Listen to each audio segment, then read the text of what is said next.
Hey guys, welcome back to the channel. Thank you so much for joining me. I have taken a hiatus over the last couple of years, so unfortunately those of you that have subscribed to this channel have not had any updates for quite a long time, but I do want to refocus new energy into this channel and help grow it out and bring out some watches that I find personally to be very exciting.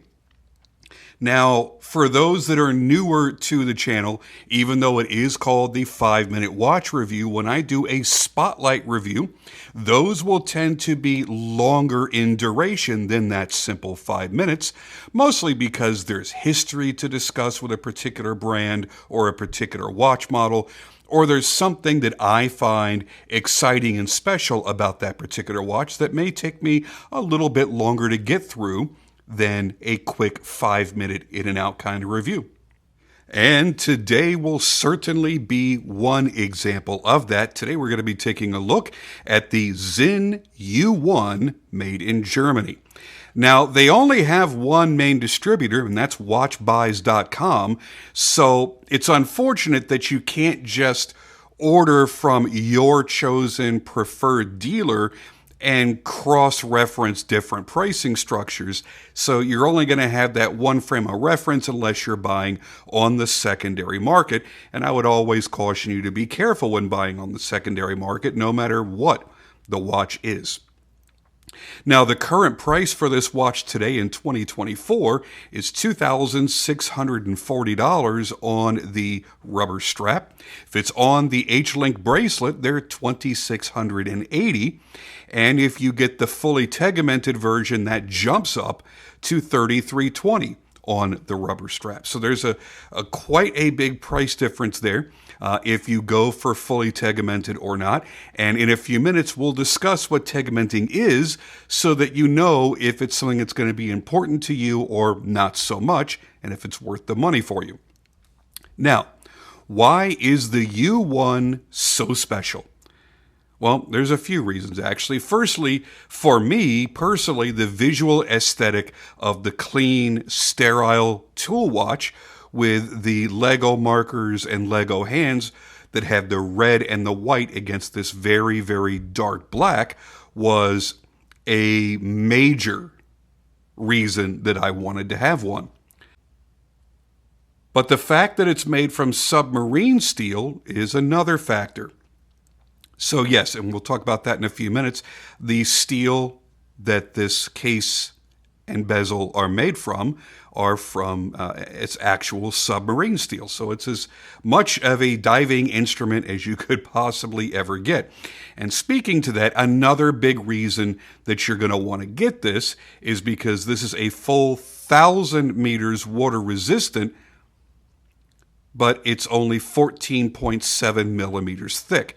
So when you're able to get extreme water resistance and not have a massively over thick watch, it's the sign of a higher end maker. Think about the $100, $200, $300 dive watches that you'll see out there that are 16, 17 millimeters in thickness.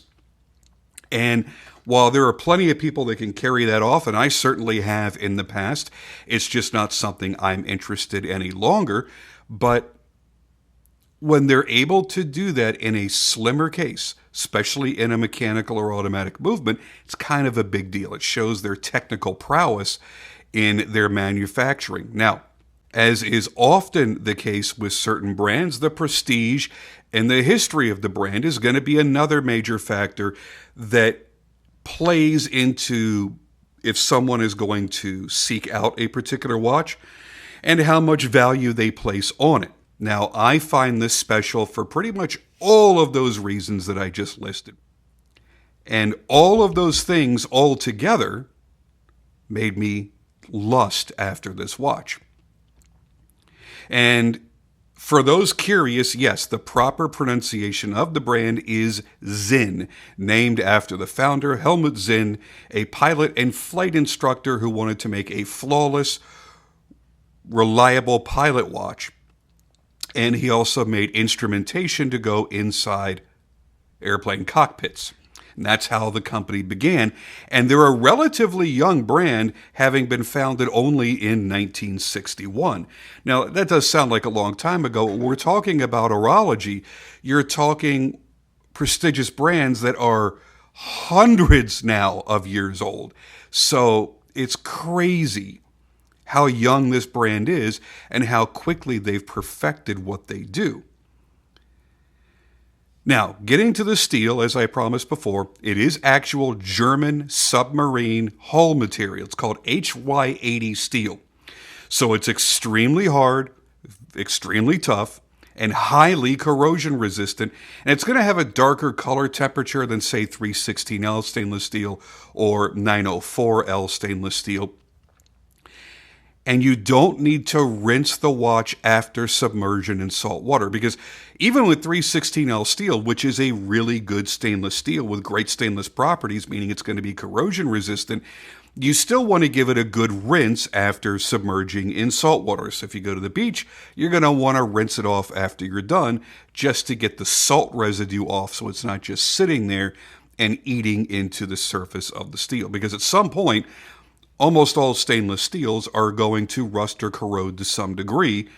And with this, you really don't have to worry about it too much. Now, it's not titanium or anything, but it is extraordinarily corrosion resistant. Now, everything on this is media blasted to a nice matte finish, so it's a non-reflective finish. And the dial is also matte finished as well. So you've got this very deep, dark, non-reflective look. I guess you could say it kind of has a tactical look or a tactical look. And that's certainly another thing that's going to attract a lot of people to it.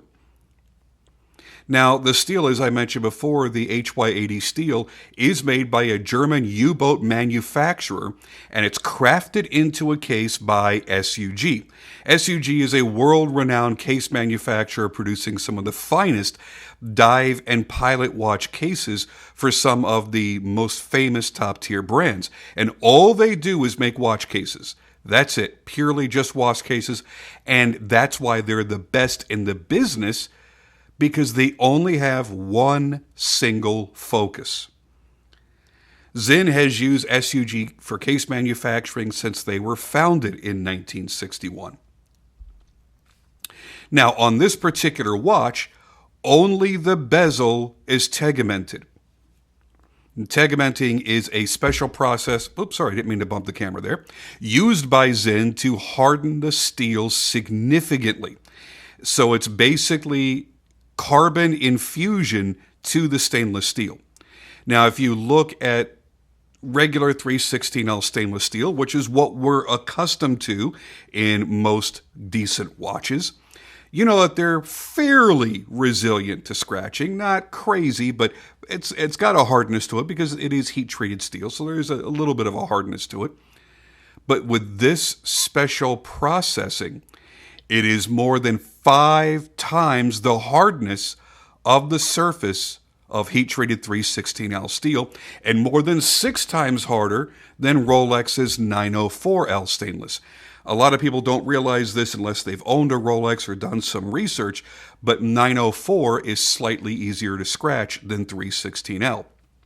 So, this is very, very, very difficult to scratch. As a matter of fact, the tegimented process brings the steel up to the hardness almost to the point, actually almost exactly to the point of ceramic.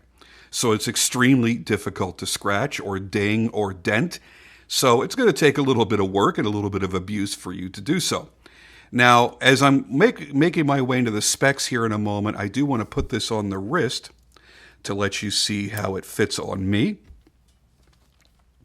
Now, I have an 8-inch wrist. I'm 6 foot tall and just a hair over 200 pounds. So I don't have a big fat wrist or anything, but I do have a large American-sized wrist with very large hands. So I generally stick with 42 to 44 millimeters as my sweet spot. I can't wear a 40. I can't wear a 38. As I've commented on some people's posts and videos, If I were to wear anything smaller than a 42, it looks like I have mugged a small child and stolen his watch. It looks ridiculous and silly. So I like a man-sized watch, which this most certainly is. A lot of you that have smaller wrist sizes may prefer to get the U50.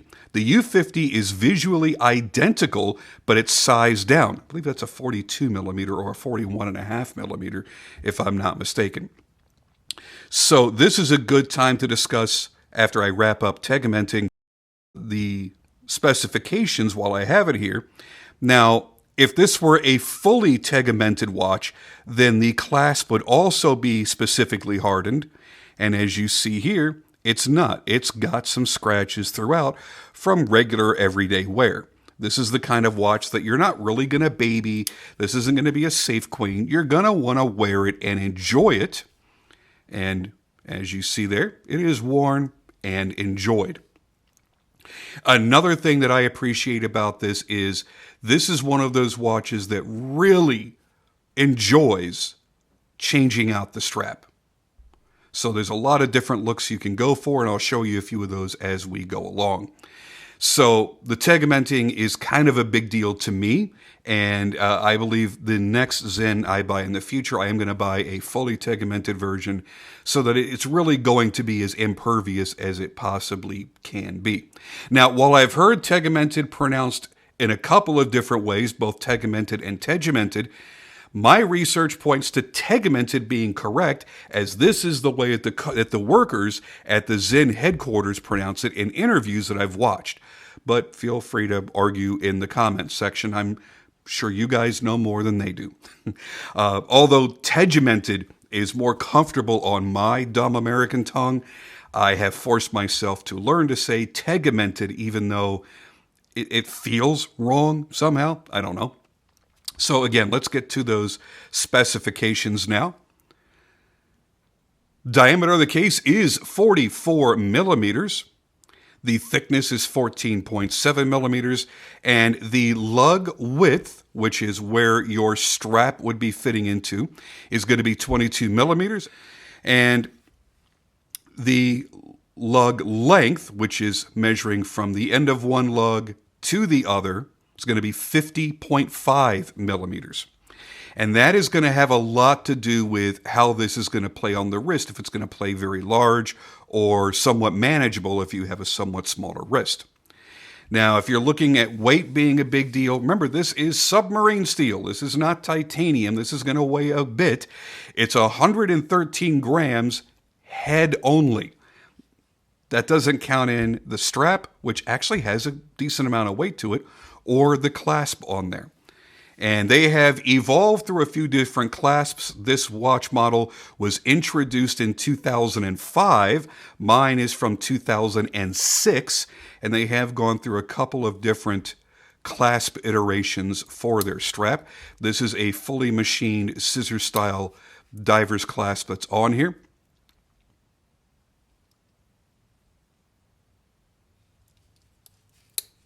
And it's actually pretty darn comfortable. And if you want to extend that, all you do is pry this down and pop out the wetsuit extension, and you are good to go.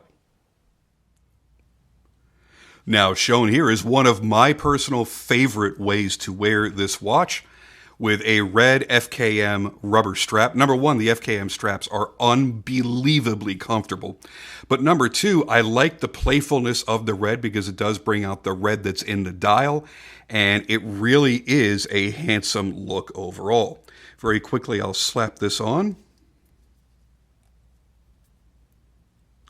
Now, because I write with my left hand, I wear my watches on my right hand, so it feels a little bit alien for me to put it on my left. But I mean, look at that. On the red strap, the way that it changes the personality of this watch. I absolutely love the look, and the feel is just fantastic. I really, really do enjoy that. Now, one of the other things I'd like to discuss before I get off on a tangent about strap changing is to continue talking about the case and the bezel. What you may have noticed, and I don't really know if I gave you a good enough shot to notice this, but you may have noticed it at any point looking at these watches, that you have screws in the outer edge of the bezel. Now, what's up with that? Because this is not built like a standard dive watch where there is a tension spring underneath there that this is just snapped down on top of, where you would use a pry tool to pop the bezel off. Doesn't work that way. This is actually a captive style bezel. So if you were, let's say you actually were diving with this watch. Now, divers these days, they're not relying on their dive watches for their dive times and everything else. You're wearing a dive computer on your wrist. But if you have a good dive watch, it just means you don't have to take your watch off your wrist. You can wear that also. So if you are wearing this watch while you're diving, what you wouldn't want to do is bang this into something where you apply a lot of force to the bezel, because a sharp blow will pop most dive bezels off, including Rolex and every other high-end Omega. Just think of them, and they usually have a snap-down bezel. This one, having the captive bezel, means a sharp blow is not going to pop it off of there. This watch is subjected to severe testing, and each individual one has been pressure tested beyond the 1,000 meters, by the way. Now, they're tested for their cases, they're tested for their water resistance, and they're also tested for their movement accuracies. Now, on the water resistance, this 1,000-meter diver is actually tested to 1,250 meters, with temperatures ranging from -4 degrees up to 158 degrees Fahrenheit. They do this so they can check the integrity of the case, and they're also testing the performance and the remaining accuracy of that movement as well. Now, for those that don't know, the company is owned and run by engineers, not corporate executives, and all that brain power is on display with this watch and so many other amazing watches in their lineup. Developing the tegmenting process, using the U-boat hull steel, crafting a 1,000-meter capable watch that isn't monstrously thick. All of those things, all of that stuff in one watch that you're able to buy for what I feel is a fair price in a day and age where we've seen some brands lose their minds, like Breitling, for example. What is going on with Breitling over the past 4 years? It's like once we got locked down, it's like they locked themselves in a closet and went, hey, let's jack up all of our prices needlessly. And they went from being a really great brand that were having some design problems for a while with pretty solid pricing to out of control. And I don't feel it was justified. Breitling, great watches, and the fact that they started using some in-house movements, I think that justified a few of the models going up, but not everything across the board. Anyway, back to the Sinn. Each watch is truly handmade, or I should say hand-assembled. They don't make the cases by hand. These are CNC cut, of course. But they're not machine assembled by robots on a factory assembly line. They are essentially a one watchmaker company. So yours will be fitted and tuned and adjusted like it was custom made just for you. They even manufacture their own lubricating oil and use that when modifying and assembling the movements. How crazy is that? Now, I know I've already given you the specs, but I only read off really the measurements during the spec portion. So it's very important to mention that you are getting a really great movement inside of here as well.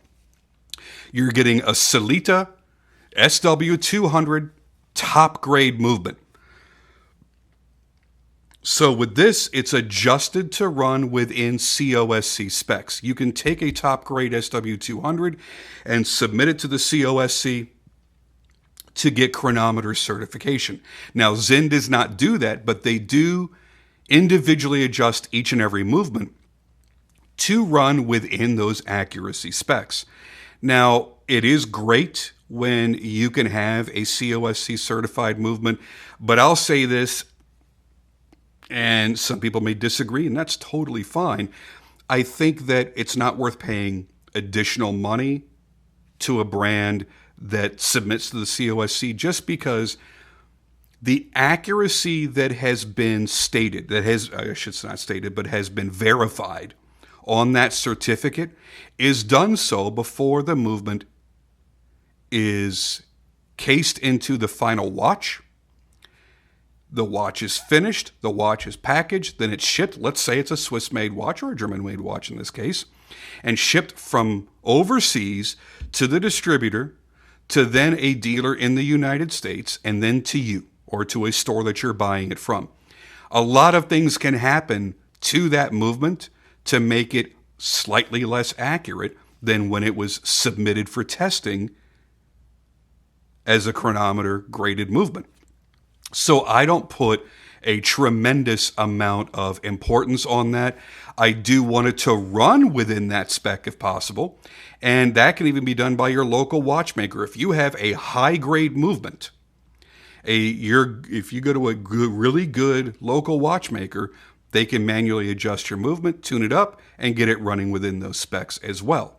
Now, are they going to test it as severely? No, they're not going to, because they probably don't have the capability to do so, and it would take a long time and a lot of money to do so. But here, you're getting that quality without having the certificate to back it up. And that may be another reason why this watch would have easily been an additional $1,000 to $1,500 if it had almost any other brand name on it, big brand, Swiss brand. German engineering is fantastic. German quality is legendary. And I have no problem whatsoever choosing a German high-quality watch over a comparably priced Swiss-made watch. As a matter of fact, the next few higher-end watches that I'm buying are going to be German. As a matter of fact, I have a couple of Sinns that are on my list, and I can't wait to do those. That's going to be exciting. I really love that red strap. I love the comfort. It is far more pliable, soft to the touch, and soft feeling than the stock Sinn strap. And that strap, by the way, you need to make sure that you cut it very carefully when you size it for yourself, because if you cut it too small, you're going to spend $300 to $400 for a new strap. Yep, that's how expensive they are. So do keep that in mind. Again, there are a lot of different looks that you can do with this watch. It's just up to your imagination. Maybe you want it to be a little bit fancier. Well, put it on a nice leather strap, and once again, you've changed the personality. Now, I can't say that it actually makes it dressier. Now, maybe if this were a black alligator, or a red alligator. Anyway, I don't want to get distracted. I think this creates a nice casual sport look. You know, so you're wearing a pair of jeans, black t-shirt, you pop this bad boy on, it's going to look fantastic.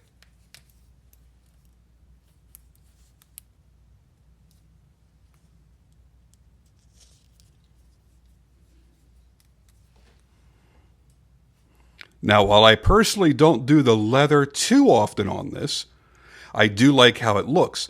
The only problem for me is this particular strap, as nice as it is, it has a brushed stainless steel clasp on there, or buckle, I should say, so it doesn't match the bead blasted finish of the watch and the case and the bezel.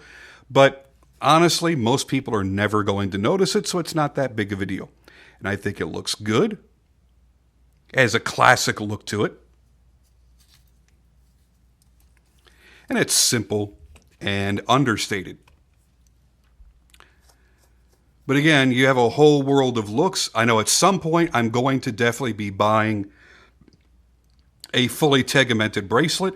The unfortunate part is with that, buying that on the secondary market, I don't know the exact retail price, but I've seen them around $600 to $700 for the H-Link bracelet. And while that's nice and all, there are some really awesome micro brand watches out there that you could buy the entire watch for less than the bracelet of this. So you've got to always weigh your options. I have no problem justifying the expense of a really, really good watch, but every now and then I can stop and go, I've got some good watches that I truly love.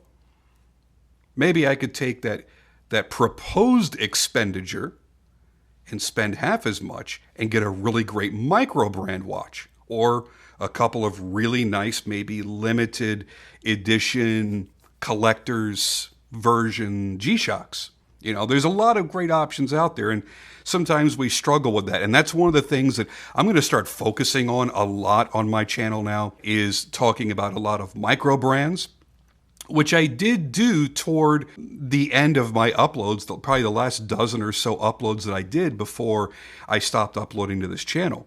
So yeah, that's always fun.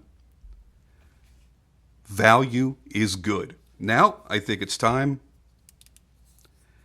to charge up the lume and give you a very quick lume shot. We'll do a good lume test on it later, but I really want to give you a quick sense for how it glows. As you would expect, it has fantastic lume, but the camera doesn't tell you everything. What I could tell you is this. When I rarely wear a watch to bed, but when I wear this to bed, I can wake up at 3, 4, 5 o'clock in the morning and still be able to read the time. Now, of course, it's not bright. It is going to fade, and that's just the nature of all luminescence, unless you've gotten into tritium. Tritium is a different world. So on video or pictures, after, a half hour to an hour, it seems like it's very, very dim. Your eyes, the human eye, when your eyes are closed and you're sleeping, or you've been in a super dark room, whatever it is, or they haven't been exposed to light, your pupils are dilated all the way. When you first look at your watch, you're actually going to be able to read it. And that's a pretty great thing. I suppose it's worth mentioning the fact that I really love that this case has the drilled lugs that allow you to push the spring bars out very, very easily, especially on the factory, the OEM rubber strap. And the same thing would apply to the bracelet.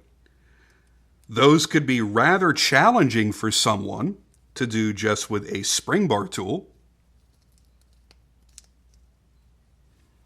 By prying the spring bars out. Wouldn't be a lot of fun at all. So here it is on a NATO strap.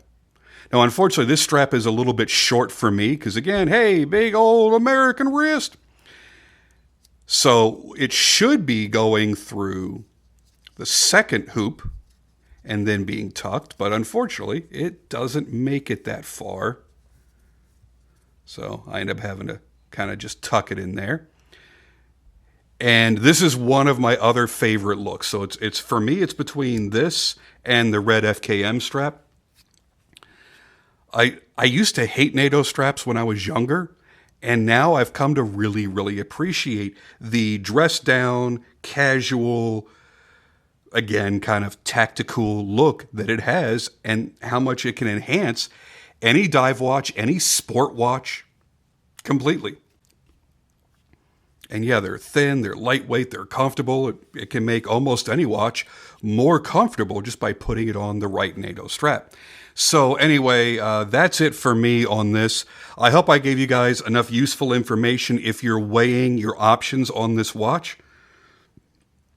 If you're thinking that you really kind of want to get one, but you haven't held one in your hands, you don't know what it looks like on a man's size wrist, because there are a lot of reviewers out there with 6-inch wrists. Every time they could put on a 40 millimeter watch and it looks this big on them, and you're thinking, oh, geez, yow. I'm not an advocate of big, giant, oversized clown watches, and Yes, I have absolutely worn big 50, 53 millimeter watches before, and I've enjoyed them. U-boat was a great example. I loved my U-boat. I've had a lot of really, really big watches, but that was also 20 years ago when that was much more popular. And now, today in 2024, it's just not. It looks ridiculous. But I still can't go too small because that looks equally as ridiculous. So anyway, that is your look at the Sinn U1. Thank you for joining me so much. And subscribe if you haven't already, because there will be some really exciting videos coming up in the near future. I have some cool watches up on deck already that I can't wait to review, including this one right here on this wrist. And I'm talking to a few brands right now to see if maybe we can get a few watches into the channel that are not part of my collection that we can experience together, because I'm just curious about them, because I'm a watch lover, I'm a watch buyer, and I go through the same things that y'all do. Anyway, that's it for me. I'm going to close this out with showing you the lume test on this, and you can determine for yourself if this is your next dream watch or not.